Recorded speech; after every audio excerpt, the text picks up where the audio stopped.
আজকে আমি সুকুমার রায়ের লেখা আশ্চর্য কবিতা এই গল্পটা পাঠ করে শোনাচ্ছি। আমাদের ক্লাসে একটা নতুন ছাত্র এসেছে। সে স্কুলে এসে প্রথম দিনই সকলকে জানালো, আমি পোয়েট্রি লিখতে পারি। এই কথা শুনে ক্লাসের অনেকেই অবাক হয়ে গেল। কেবল দু একজন হিংসা করে বলল, আমরাও ছেলেবেলায় ঢের ঢের কবিতা লিখেছি। নতুন ছাত্রটি বোধহয় ভেবেছিল সে কবিতা লিখতে পারে শুনে ক্লাসে খুব হুলস্থুল পড়ে যাবে এবং কবিতার নমুনা শুনবার জন্য সকলে হাঁ হাঁ করে উঠবে। যখন সেরকম কিছুরই লক্ষণ দেখা গেল না, তখন বেচারা যেন আপন মনে কি কথা বলছে এরূপভাবে যাত্রার মতো সুর করে একটা কবিতা আওড়াতে লাগলো। ওহে বিহঙ্গম, তুমি কিসের আশায় বসিয়াছ উচ্চ ডালে সুন্দর বাসায়? নীল নভমণ্ডলেতে উড়িয়া উড়িয়া কত সুখ পাও আহা ঘুরিয়া ঘুরিয়া। যদ্যপি থাকিত মম পুচ্ছ এবং ডানা, উড়ে যেতাম তব শনে নাহি শুনে মানা। কবিতা শেষ হতে না হতেই ভবেশ তার মতো সুর করে এবং মুখভঙ্গি করে বলল, আহা যদি থাকতো তোমার লেজের উপর ডানা, উড়ে গেলেই আপদ যেত, করতো না কেউ মানা। নতুন ছাত্র তাতে রেগে বলল, দেখো বাপু, নিজেরা যা পারো না তা ঠাট্টা করে উড়িয়ে দেওয়া ভারী সহজ। শৃগাল ও দ্রাক্ষাফলের গল্প শোনোনি বুঝি? একজন ছেলে অত্যন্ত ভালো মানুষের মতো মুখ করে বলল, শৃগাল এবং দ্রাক্ষাফল, সে আবার কি গল্প? অমনি নতুন ছাত্রটি আবার সুর ধরল, বৃক্ষ হতে দ্রাক্ষাফল ভক্ষণ করিতে লোভী শৃগাল প্রবেশিল দ্রাক্ষা খেতে। কিন্তু হয় দ্রাক্ষা যে অত্যন্ত উচ্চে থাকে, শৃগাল নাগাল পাবে কিরূপে তাহাকে? বারংবার চেষ্টায় হয়ে অকৃতকার্য, দ্রাক্ষাটক বলিয়া পালালো ছেড়ে রাজ্য। সেই থেকে আমাদের হরেরাম একেবারে তার চেলা হয়ে গেল। হরেরামের কাছে শুনলাম সে ছোকরার নাম শ্যামলাল। সে নাকি এত কবিতা লিখেছে যে একখানা আস্ত খাতা প্রায় ভর্তি হয়েছে, আর ৮-১০টি কবিতা হলেই তার ১০০টা পুরা হয়। তখন সে নাকি বই ছাপাবে। এর মধ্যে একদিন এক কাণ্ড হলো। গোপাল বলে একটা ছেলে স্কুল ছেড়ে যাবে, এই উপলক্ষে শ্যামলাল এক প্রকাণ্ড কবিতা লিখে ফেলল। তার মধ্যে বিদায় বেলা বলে অনেক অশ্রুজল, দুঃখ, শোক ইত্যাদি কথা ছিল। গোপাল কবিতার আধখানা শুনেই একেবারে তেলে বেগুনে জ্বলে উঠল। সে বলল, ফের আমার নামে পোয়েট্রি লিখবি তো মারবো এক থাপ্পড়। হরিরাম বলল, আহা, বুঝলে না, তুমি স্কুল ছেড়ে যাচ্ছ কি না তাই ও লিখেছে। গোপাল বলল, ছেড়ে যাচ্ছি তো যাচ্ছি, তোর তাতে কি রে? ফের জ্যাঠামি করবি তো তোর কবিতার খাতা ছিঁড়ে দেব। দেখতে দেখতে শ্যামলালের কথা স্কুলময় রাষ্ট্র হয়ে পড়ল। তার দেখা দেখি আরও অনেকেই কবিতা লিখতে শুরু করলো। ক্রমে কবিতা লেখার বাতিকটা ভয়ানক রকমের ছোঁয়াচে হয়ে নিচের ক্লাসের প্রায় অর্ধেক ছেলেকে পেয়ে বসল। ছোট ছোট ছেলেদের পকেটে ছোট ছোট কবিতার খাতা দেখা দিল। বড়দের মধ্যে কেহ কেহ শ্যামলালের চেয়েও ভালো কবিতা লিখতে পারে বলে শোনা যেতে লাগলো।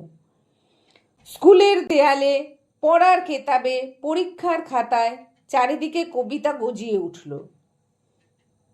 পাঁড়েজির বৃদ্ধ ছাগল যেদিন শিং নেড়ে দড়ি ছিঁড়ে স্কুলের উঠানে দাপাদাপি করেছিল আর শ্যামলালকে তাড়া করে খানায় ফেলেছিল, তার পরদিন ভারতবর্ষের বড় ম্যাপের উপর বড় বড় অক্ষরে লেখা ভার হলো, পাড়েজির ছাগলের এক হাত দাড়ি, অপরূপ রূপ তার যাই বলিহারি। উঠানে দাপট করে নেচেছিল কাল, তারপরে কি হইল জানে শ্যামলাল। শ্যামলালের রংটা কালো, কিন্তু কবিতা পড়ে সে যথার্থই চোটে লাল হলো এবং তখনই তার নিচে একটা কড়া জবাব লিখিতে লাগলো। সে সবেমাত্র লিখেছে, রে অধম কাপুরুষ পাষণ্ড বর্বর।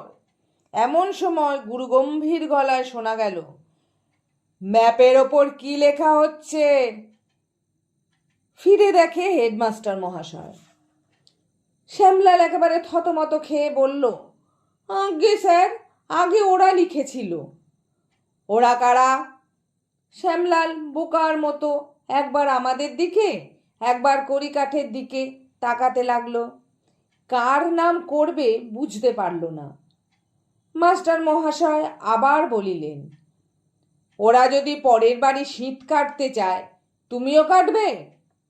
যা হোক, সেদিন অল্পের উপর দিয়েই গেল। শ্যামলাল একটু ধমক ধামক খেয়ে খালাস পেল। এর মধ্যে একদিন আমাদের নতুন পণ্ডিত মশাই গল্প করিলেন যে তার সঙ্গে যারা এক ক্লাসে পড়ত তাদের মধ্যে একজন নাকি অতি সুন্দর কবিতা লিখত।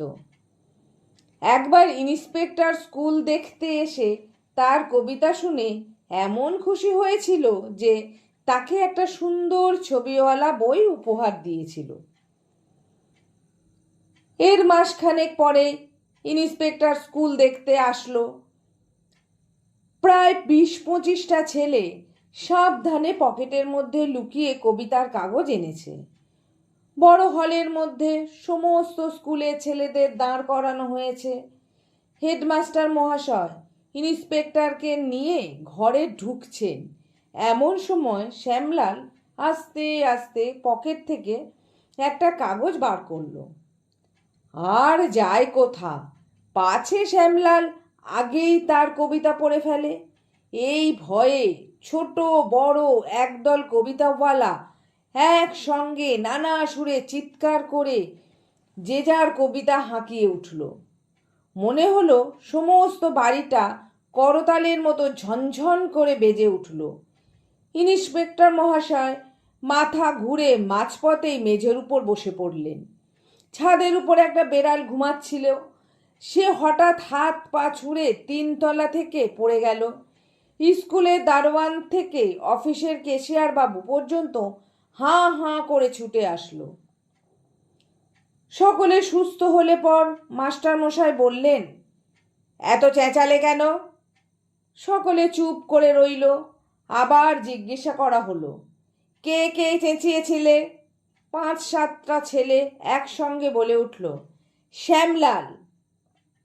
শ্যামলাল যে একা অত মারাত্মক চেঁচাতে পারে এ কথা কেউ বিশ্বাস করল না। যতগুলো ছেলের পকেটে কবিতার খাতা পাওয়া গেল, স্কুলের পর তাদের 1.5 ঘন্টা আটকিয়ে রাখা হলো। অনেক তম্বিতম্বার পর একে একে সমস্ত কথা বার হয়ে পড়ল। তখন হেডমাস্টার মহাশয় বললেন, কবিতা লেখার রোগ হয়েছে, ও রোগের ওষুধ কি? বৃদ্ধ পণ্ডিত মশাই বললেন, বিষের ওষুধ বিষ। বসন্তের ওষুধ যেমন বসন্তের টিকা, কবিতার ওষুধ তস্য টিকা। তোমরা যে যে কবিতা লিখেছ তার টিকা করে দিচ্ছি। তোমরা 1 মাস প্রতিদিন 50 বার করে এটা লিখে এনে স্কুলে আমায় দেখাবে। এই বলে তিনি টিকা দিলেন। পদে পদে মিল খুঁজে গুনে দেখি 14, এই দেখো লিখে দিনু কি ভীষণ পদ্য। একচোটে এইবারে উড়ে গেল সবিতা, কবিতার গুঁতো মেরে গিলে ফেলি কবিতা। 1 মাস তিনি কবিদের কাছ থেকে প্রতিদিন 50 বার এই লেখা আদায় না করে ছাড়লেন না। এ কবিতার কি আশ্চর্য গুণ! তারপর থেকে কবিতা লেখার ফ্যাশন স্কুল থেকে একেবারেই উঠে গেল।